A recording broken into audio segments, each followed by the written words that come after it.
just to review on the regular show, here's the question we had at the end.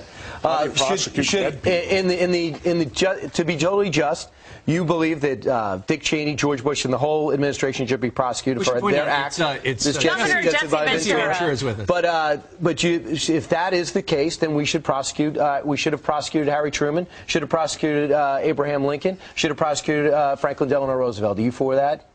They're dead. But if you talk about justice, they're dead. So if they weren't, would you prosecute reality. them? You're giving me a hypothetical that's bullshit. I'm giving you a hypothetical because you're making up Rosie O'Donnell-like scandals that says that 9/11 was an inside job.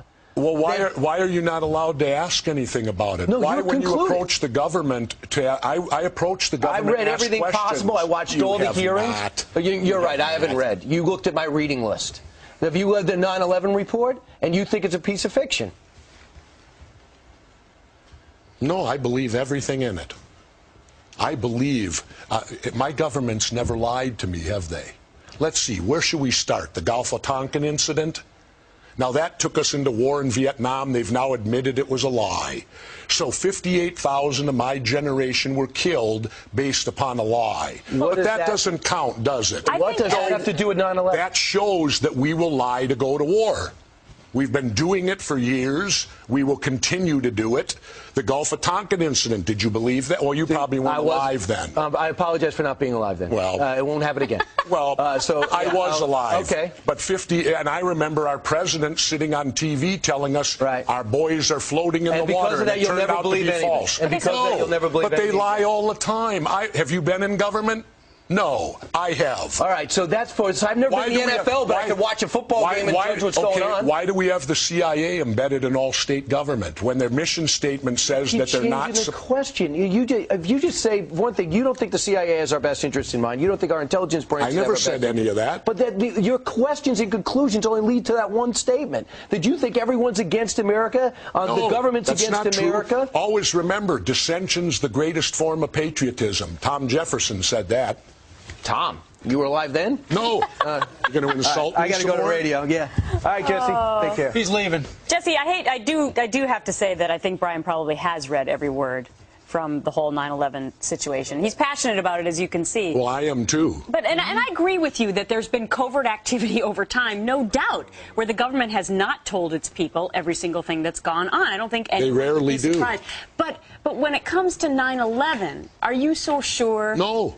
No, but I ask questions, and what perturbs me is that you don't get answers. Nobody wants to talk about it. This event that changed our entire history of our country, why aren't we allowed to discuss it? Why aren't we allowed to ask questions? The moment you do, you get a reaction like he gave me. How dare you? How dare you question your government? So what are your questions? My questions are simple. I worked in demolition. I'm a former frogman, underwater demolition team. I know how to blow things up.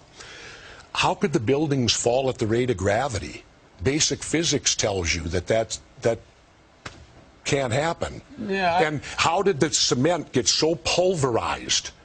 Just simply from falling, it was blown into dust. What energy was required to pulverize all that cement so into what dust? Conclusion do you draw? I don't know, but I certainly question, and yet I'm attacked when I question. You notice how if you bring up 9/11 and they have any questions about it, immediately everyone attacks you over it, tells you you're crazy, calls you Rosie O'Donnell, insult you. Why? Because I ask questions? I think a lot of people, Jesse, figure, well, you know, that 9/11 report came out, it said it was those guys over there, it was those Al-Qaeda guys. So people just go, okay. They've formulated an opinion in reasoned manner, and that's what happened.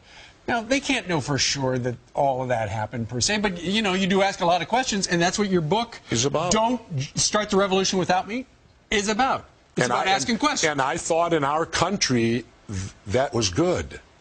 In this country, I thought before 9/11 it was good to ask questions. It was challenge good. Authority. Challenge authority. But now apparently we've changed to where you're not allowed to challenge authority. You have to accept what the government tells you, keep your mouth shut, and stay in line.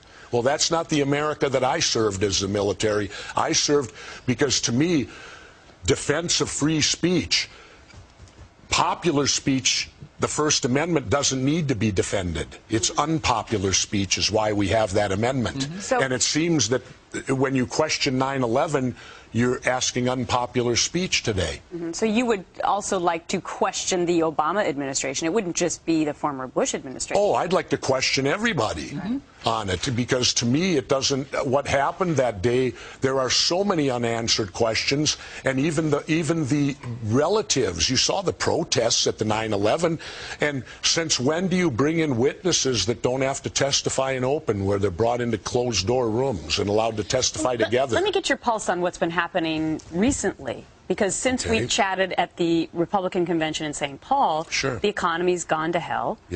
And the government now basically runs the car industry and the banking industry. And I'm really interested in your interpretation of that. It's difficult. Are they doing the right thing? I don't know. I don't think anyone really knows. I think it's a roll of the dice. You hope they are. You hope they are. And you hope that the decision-making people are doing the right thing. Can I unequivocally tell you they are? No, I can't. But you don't like government getting involved. So no, I'm very much small government. I believe government is far too expansive. When I was governor once, I brought my whole staff together, and I asked them, I said, during lunch, I said, when we come back, I want you to tell me one thing in your life that's not government-controlled. And they couldn't. One guy brought up sleeping, and I said, no, not true. Remember, you got that tag on your mattress that says you're by penalty of law if you rip it off? Well, it'd be harder for them to come up with an answer exactly now. if you get arrested for ripping that thing off the mattress. I got a feeling sure. I got a feeling someplace in your history you've ripped some tags off of mattresses and pillows. Maybe, but the point is, our government is so much in our lives today. I mean, even the air you breathe. No, you're absolutely right, and you've got to. And I love the fact that in this country, and this show in particular, we ask questions all the time that are contrary to what the government tells us. But one of the reasons I enjoy living in Mexico, I'm treated like an adult down there. Oh, wait a minute. Okay. You're from Mexico. How are you feeling? You don't Great. have the flu. You didn't bring me the flu. No, and let me state this unequivocally. I feel the Mexican government has done everything feasibly possible. They shut down the schools for a week. They canceled all their soccer games, which to them, that would be like us canceling baseball for a week. World Series. When I left, you had to fill out a questionnaire, and they actually did a thing where they touched your skin and they took your temperature. And if your temperature was too high, you didn't get on the plane. That's great. So, you know, I think that they've done everything they feasibly can do. People need to understand, when there's an outbreak of 1,500 in Mexico City, you got to remember, Mexico City's twice the size of New York. Absolutely. You're talking about 15 to 20 million people there, and 1,500 is small in comparison to the amount of people that live there. Is it a dangerous situation? Yes. I would counter this. How about all these numbskulls out there that don't believe in evolution? Swine flu, there's your classic example. There's a virus that evolves, and it will come back again.